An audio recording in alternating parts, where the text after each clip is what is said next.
Hi, I'm Ben Crosland, and this is the first in a series of short videos in which I'll be sharing some hints and tips with you to help you get more from your virus. In this one, I'm going to be looking at pulse width modulation. Now, a quick reminder of what that is. It allows you to take a single pulse wave, like so, and via the LFO,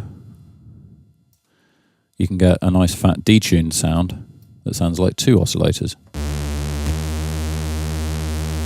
And then you can use this as the basis for a nice warm pad sound. You just turn up the attack and release, roll down the filter a bit.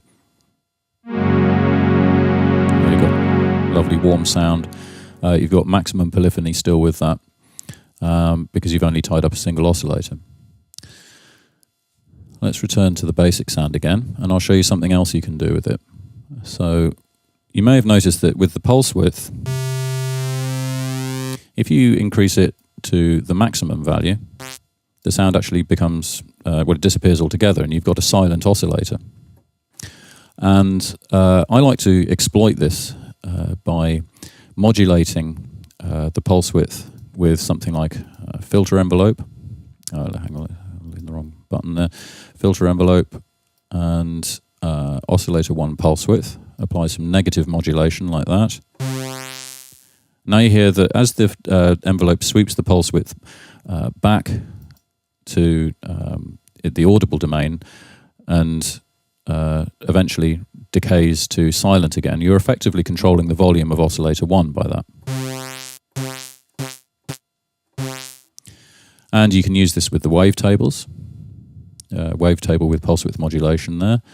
We choose something like this. So you've got a huge range of sounds that you can get like this, that you've then got like an attack portion of the sound coming from oscillator 1, but you can have oscillator 2 sustaining underneath independently. Let's choose something slightly more interesting.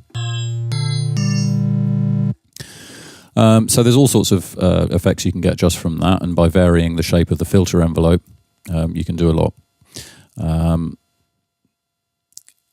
Now let's have a look at another exploitation of that. This is using classic mode again, and this time what I'm doing, instead of modulating the pulse width, I'm sweeping oscillator 1 shape with the filter envelope. So that means that it's taking the sound all the way to the spectral wave at the beginning of the note, and you can hear that that's being modulated by a sample and hold wave on LFO 2, which is modulating the wave select. So we get a nice wave sequencing effect by that.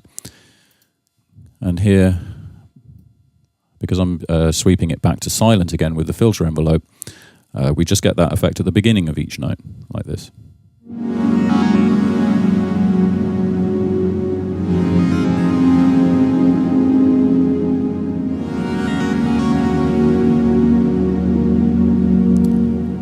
So you can build very complex patches using this technique. And here's another one which uses the arpeggiator in the mod matrix here, ARP input to oscillator 1 pulse width. And let's have a quick look at the arpeggiator pattern.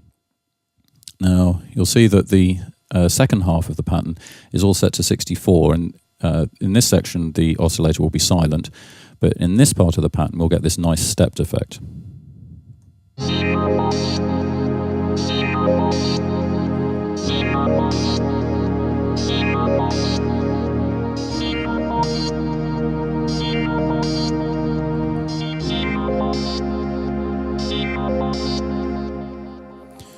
So hopefully that gives you some ideas about pulse width modulation, which you may not have thought of. So it's basically exploiting the silent oscillator phenomenon.